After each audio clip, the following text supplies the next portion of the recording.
അസ്സലാമു അലൈക്കും വറഹ്മത്തുള്ളാഹി.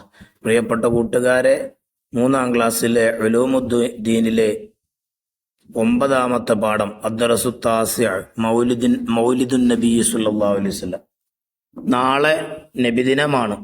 ഉമ്മ ആരിഫിനെ വിളിച്ചു. നീ പ്രസംഗം നന്നായി പഠിച്ചിട്ടുണ്ടോ? അതേ ഉമ്മ. എന്നാൽ ഒന്ന് പറയൂ, ഞാനൊന്ന് കേൾക്കട്ടെ. അസ്സലാമു അലൈക്കും. ബഹുമാനപ്പെട്ട ഉസ്താദുമാരെ, രക്ഷിതാക്കളെ, കൂട്ടുകാരെ, നബി സല്ലല്ലാഹു അലൈഹി വസല്ലമയുടെ മൗലിദിനെ കുറിച്ച് ഞാൻ 2 വാക്ക് പറയാം. അബ്ദുള്ള എന്നവരുടെ ഭാര്യ ആമിന ബീവി റളിയല്ലാഹു അൻഹ ഗർഭിണിയായി. അബ്ദുൽ മുത്തലിബും കുടുംബവും സന്തോഷിച്ചു. ഗർഭിണികൾക്കുണ്ടാകുന്ന പ്രയാസങ്ങളൊന്നും ആമിന ബീവി റളിയല്ലാഹു അൻഹുമക്ക് ഉണ്ടായില്ല. ശിശുവിനെക്കുറിച്ച് അവർ നല്ല സ്വപ്നങ്ങൾ കണ്ടു. പിറക്കാനുള്ളത് ആൺകുഞ്ഞാണ്. മുഹമ്മദ് എന്ന് പേര് നൽകണം. ആ കുഞ്ഞ് ലോകത്തിലെ ഏറ്റവും ഉന്നതനാണ്. ആമിന ബീവി റളിയല്ലാഹു അൻഹാക്ക് സന്തോഷമടക്കാനായില്ല. അവർ ആ അത്ഭുത ശിശുവിനു വേണ്ടി കാത്തിരുന്നു. 2 മാസമായപ്പോൾ പിതാവ് അബ്ദുള്ള എന്നവർ മദീനയിൽ വെച്ച് വഫാത്തായി. ആമിന ബീവി റളിയല്ലാഹു അൻഹ ദുഃഖം കടിച്ചിറക്കി. റബീഉൽ അവ്വൽ 12 ആഗതമായി. അന്ന് തിങ്കളാഴ്ചയായിരുന്നു. ആ പുലരിയിൽ ആമിന ബീവി റളിയല്ലാഹു അൻഹ പ്രസവിച്ചു. സുന്ദരനായ കുഞ്ഞ്. ഭൂജാതനായത് സുജൂദിലായിട്ടായിരുന്നു. പ്രകാശിത മുഖം. ചേലാകർമ്മം ചെയ്തിരിക്കുന്നു. പൊക്കിൽ കൊടി മുറിച്ചിരിക്കുന്നു. കണ്ണിൽ സുറുമ എഴുതിയിരിക്കുന്നു. സാധാരണ പാരായണം ചെയ്യാറുള്ള മങ്കൂസ് മൗലിദിൽ നാം ചൊല്ലാറില്ലേ, വലദത്തുഹു മഖ്തൂനം വമക്ഹൂലൻ കമാ ഖദ് ജാഅ ഫിൽ ഖബരി സ്വഹീഹിൽ മുസ്നദു. അത് മാനവ ചരിത്രത്തിലെ മഹത്തായ സുദിനമായിരുന്നു. അന്ന് പല അത്ഭുതങ്ങളും സംഭവിച്ചു. 1. ആരാധ്യ വസ്തുക്കൾ തലകുത്തി വീണു. 2. പേർഷ്യക്കാർ ആരാധിച്ചിരുന്ന നൂറ്റാണ്ടുകളായി അണയാത്ത അഗ്നി കുണ്ഡം പൊലിഞ്ഞു. 3. ജനന സമയത്ത് ആമിന ബീവി റളിയല്ലാഹു അൻഹായിൽ നിന്ന് പുറപ്പെട്ട പ്രകാശത്തിൽ ബുസ്രായിലെ കൊട്ടാരങ്ങൾ ദൃശ്യമായി. 4. അവിശ്വാസികളുടെ ആരാധനാലയങ്ങൾ വലയം ചെയ്യപ്പെട്ട സാവതടാകം വറ്റി. 5. പ്രവാചകൻ ഭൂജാതനായി എന്ന അശരീരി ഉയർന്നു. പിതാമഹൻ അബ്ദുൽ മുത്തലിബ് കുഞ്ഞിനെ വാരിപ്പുണർന്നു. കഅബയിലേക്ക് കൊണ്ടുപോയി. കഅബ തവാഫ് ചെയ്തു. 7-ാം ദിവസം ആടിനെ അറുത്ത് മാംസം വിതരണം ചെയ്തു. സന്തോഷം പ്രകടിപ്പിച്ചു. കുഞ്ഞിനെ മുഹമ്മദ് എന്ന് പേര് വിളംബരം ചെയ്തു. ഉമ്മ ഉഷാർ. ഇതുപോലെ സ്റ്റേജിലും പറയണം. ഇനി നമുക്ക് അതിന്റെ വർക്ക് ബുക്ക് നോക്കാം. അദ്ദർസു താസിഅ മൗലിദുൻ നബി സല്ലല്ലാഹു അലൈഹി വസല്ലം. നുൻഷിഉൽ ജുമൽ. അവിടെ വാചകം ഉണ്ടാക്കുക. 1. വിളംബരം. കുഞ്ഞിന് മുഹമ്മദ് എന്ന പേര് വിളംബരം ചെയ്തു. ആരാധ്യ വസ്തുക്കൾ തലകുത്തി വീണു. സുദിനം. അത് മാനവ ചരിത്രത്തിലെ മഹത്തായ സുദിനമായിരുന്നു. പ്രകാശിത മുഖം. വിതരണം. ആടിനെ അറുത്ത് മാംസം വിതരണം ചെയ്തു.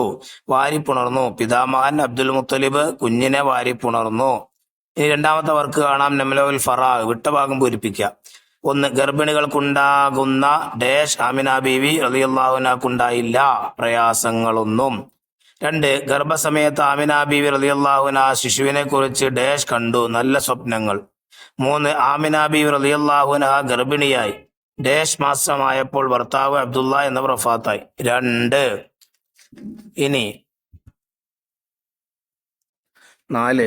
റബീഉൽ അവ്വൽ ഡാഷിന് നബി സല്ലല്ലാഹു അലൈഹി വസല്ലം ജനിച്ചു 12-ന്. 5. ആമിന ബീവി റളിയല്ലാഹു അൻഹയിൽ നിന്ന് പുറപ്പെട്ട ഡാഷിൽ ബുസ്രയിലെ കൊട്ടാരം ദൃശ്യമായി പ്രകാശത്തിൽ. 6. നബി സല്ലല്ലാഹു അലൈഹി വസല്ലം ജനിച്ചതിന്റെ ഡാഷ് ആം ദിവസം അബ്ദുൽ മുത്തലിബ് ആടിനെ അറുത്ത് വിതരണം ചെയ്തു. 7. ഇനി 3-ാമത്തെ വർക്ക് നെസ്സുല് ചേരുംപടി ചേർക്കുക. മക്ക. സി ആണ് ഉത്തരം. നബി സല്ലല്ലാഹു അലൈഹി വസല്ലം ജനിച്ച നാട്. 2. പേർഷ്യ. എ ആണ് ഉത്തരം. അണയാത്ത അഗ്നികുണ്ഡം. 3. ബുസ്ര. ഇ ആണ് ഉത്തരം. കൊട്ടാരങ്ങൾ. 4. കഅബ. ബി ആണ് ഉത്തരം. തവാഫ്. 5. മദീന. ഡി ആണ് ഉത്തരം. അബ്ദുല്ല എന്നവർ വഫാത്തായി. ഇനി 4-ാമത്തെ വർക്ക് നുജീബ്. ഉത്തരം എഴുതുക. 1. നബി സല്ലല്ലാഹു അലൈഹി വസല്ലമയുടെ പിതാമഹൻ ആരാണ്? ഉത്തരം അബ്ദുൽ മുത്തലിബ്. 2. നബി സല്ലല്ലാഹു അലൈഹി വസല്ലം ജനിച്ചപ്പോൾ എന്ത് അശരീരിയാണ് ഉയർന്നത്? ഉത്തരം പ്രവാചകൻ ഭൂജാതനായി. 3. നബി സല്ലല്ലാഹു അലൈഹി വസല്ലം ജനിച്ചപ്പോൾ ആരാധ്യ വസ്തുക്കൾ എന്തു സംഭവിച്ചു?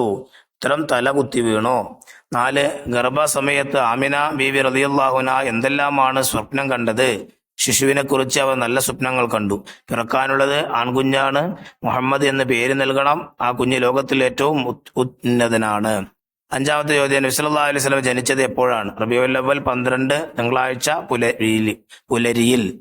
ആറാമത്തെ ചോദ്യം, നബി സല്ലല്ലാഹു അലൈഹി വസല്ലം എങ്ങനെയാണ് ജനിച്ചത്? സുജൂദിലായിട്ടായിരുന്നു.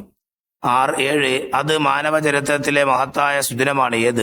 നബി സല്ലല്ലാഹു അലൈഹി വസല്ലമയുടെ ജനനം. ഇനി 7 അഞ്ചാമത്തെ വർക്ക് തഖ്സീസ്. ഈ പാഠത്തിലെ വിശേഷങ്ങൾ ഉൾപ്പെടുത്തി ഒരു ചെറു പ്രസംഗം തയ്യാറാക്കുക. നഹ്ഫദു അസ്മാ ശുഹൂരിൽ ഖമരിയത്തി വ നൻസഖ്. ഖമരിയായ മാസങ്ങളും അത് എഴുതുക, അത് പഠിക്കുക. മുഹറം, സഫർ, റബീഉൽ അവ്വൽ, റബീഉൽ ആഖിർ, ജുമാദുൽ ഊല, ജുമാദുൽ ഉഖ്റ, റജബ്, ഷഅബാൻ, റമളാൻ, ശവ്വാൽ. ഇനി മൂന്നാമത്തെ വർക്ക് ഇത് കാണാം. മാപ്പ് നോക്കി Mecca, Taif, Medina, Dubai, Iraq, മിസ്ർ എന്നിവ കണ്ടെത്തുക. പ്രിയപ്പെട്ട കൂട്ടുകാര്, അതിൽ നോക്കി അതെല്ലാം കണ്ടെത്തണം. എല്ലാം എഴുതി കൃത്യമാക്കി ഉസ്താദിനെ നിങ്ങൾ കാണിക്കുക. അസ്സലാമു അലൈക്കും വറഹ്മത്തുള്ളാഹി വബറകാതുഹു.